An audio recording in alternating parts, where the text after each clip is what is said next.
In this video, I will explain how to work on emotions. I will go through the basics of shadow work from a non-dual perspective and show how transformative it has been in my life. So, for many years, I thought I was working on my emotions. I would get an emotion and calm it down, or reason with it, or move away from it. People saw me as a very calm person. But after many years of working on myself, I saw that all the negative emotions kept resurfacing, sometimes stronger than before. I still had strong outbursts, anxiety and panic attacks. Nowadays, I see that what I had been doing was suppressing and avoiding my painful or negative emotions. I also see that we as humans are scared of our emotions because we are scared of pain. We are scared of what can come up if we really stop and look. However, I could not understand how to work on emotions until one day I got a very strong feeling that if I don't decide to start looking at my emotions, I will keep being their victim forever.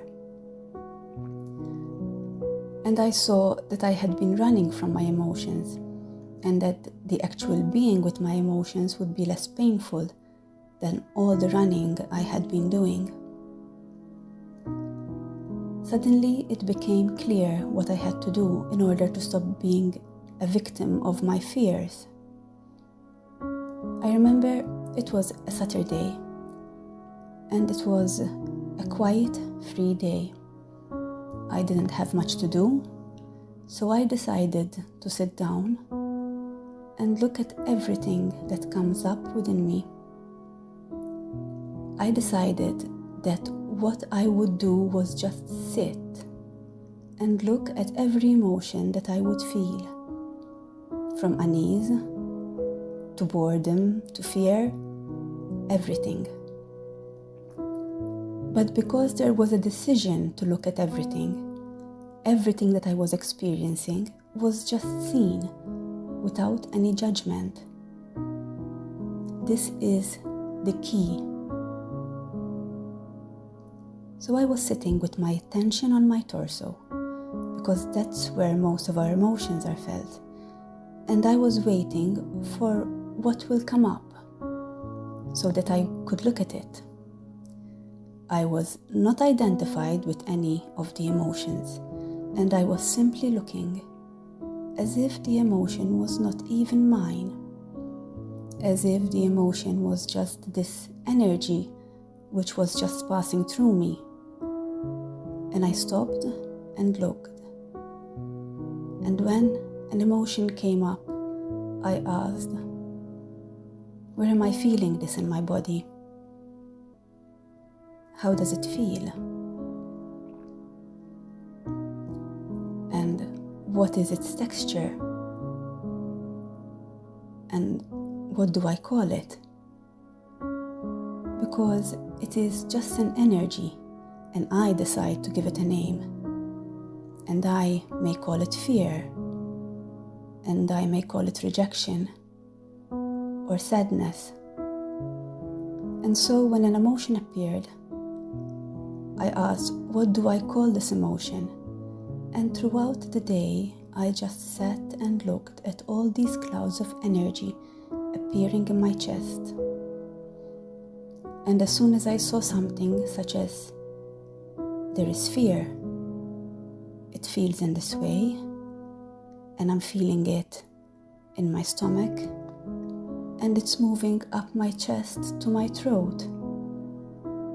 And then I would sit with it and feel it, all of it, where it is moving till the very end, and then usually it dissipates.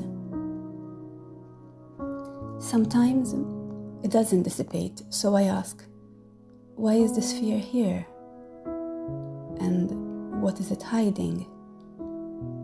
because some emotions hide other emotions. For example, one can have fear and it is covering an emotion of shame, such as shame of being seen for who I am. And then there can be something else behind the shame, which could be something like, I am not worthy or I am not good enough. So I kept exploring every emotion for a whole day. And I would like to give a clear example of this, as if I'm doing the exercise right now.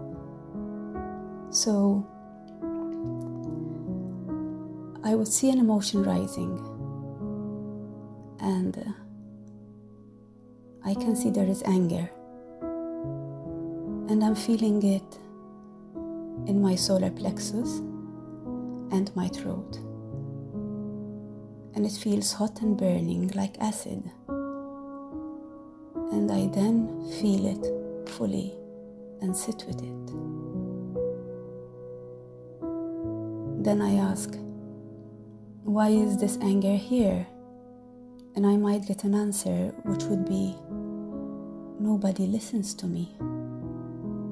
So I sit with the pain and anger of nobody listens to me. When I say I will get an answer, I mean I get a sense of it. I will get a sense that I am angry because nobody listens to me. And I will challenge that belief and ask, so what is wrong if nobody listens to me?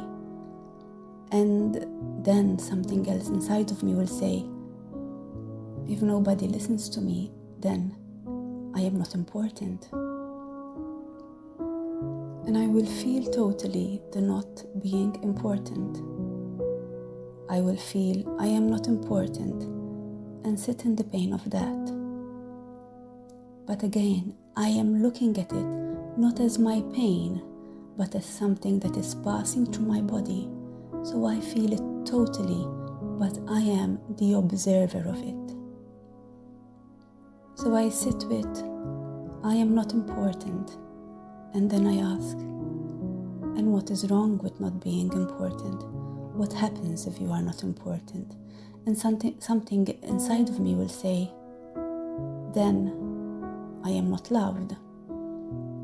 So I will sit fully with the fear of not being loved. And after I feel all of it, I ask, and what happens if you are not loved? And I will get, then I will be alone. And then that is felt. And again, I sit fully with that and hold it and cradle it. And what happens if you are alone? Then I am unloved. And what if you are unloved? Then nothing matters. And what if nothing matters? Then I die. And I see that behind the anger, that expression of anger, there are all these emotions which have nothing to do with the anger. But at their very root, they have a fear of death, a fear which is very natural. But I see that the part of me which is afraid of death is a part which is made of thoughts, which are insubstantial, of emotions, which are energy in the chest. And that part which is afraid does not really have a life. But what we do is we put our identity there. Am I my thoughts? Or am I my emotions? Or are thoughts and emotions something which I am experiencing? Something which is appearing in me? So, as I was saying, I spent a whole day looking at everything in great detail. And what was amazing is that by the evening, my whole body started shaking. I couldn't control it. It was like involuntary movements, and it was quite shocking. I saw that this was happening because my body started releasing a lot of repressed emotions. All those emotions, all those icebergs of emotions that had been hidden inside of me for so long, as soon as they were given a voice, a light, as soon as they were given attention, something was released inside of me. And I have never stopped doing this. Whenever something arises in me, I immediately look at it. And again, it is very important to understand that when we say, look at it, you can't look at fear from fear. That brings more fear. You can only look at fear by using your attention, taking a step back and looking at it as something happening inside of you, and looking at it with interest and curiosity. I can see that there is fear, and then look deeper into it. Why is there fear right now? What is this fear telling me? And feel the necessity to feel it fully, because if you don't feel it fully, then it will come back to bite you, because it has been repressed, and it will try to find a way to come out. All our emotions want to do is be seen, to be given the space to exist, to be experienced and then released, and then we can keep going. In fact, animals don't repress their emotions. If a gazelle is chased by a lion and it escaped, it is not traumatized forever. It learns from the experience, but it releases it very quickly. The reason for this is that after the chase, the gazelle will start trembling, and through the trembling and shaking, it immediately releases the stress. We humans too have this mechanism, but we have forgotten it. In fact, in 1979, Dr. David Berceli was in a bomb shelter with many other people in Lebanon.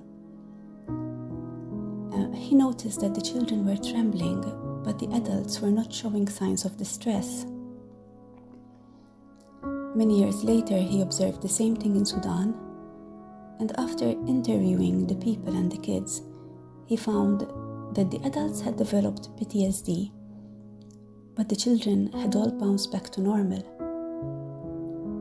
This is because the adults had repressed and retained the emotion, and the children had immediately released it by shaking.